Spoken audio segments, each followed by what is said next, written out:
Hello, my name is MJ and welcome to English Bites.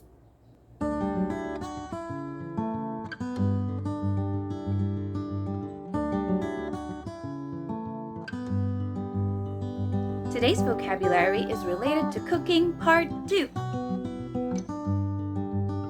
Sprinkle. Sprinkle. Sprinkle a bit of sugar on top.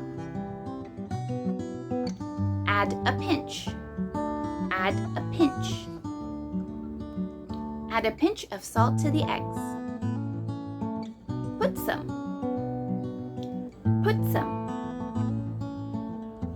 Put some pepper on the omelet too. Let's say that in a sentence again. Add a pinch of salt to the eggs. Put some pepper on it too. Then, sprinkle some chopped chives to the cooked eggs and enjoy.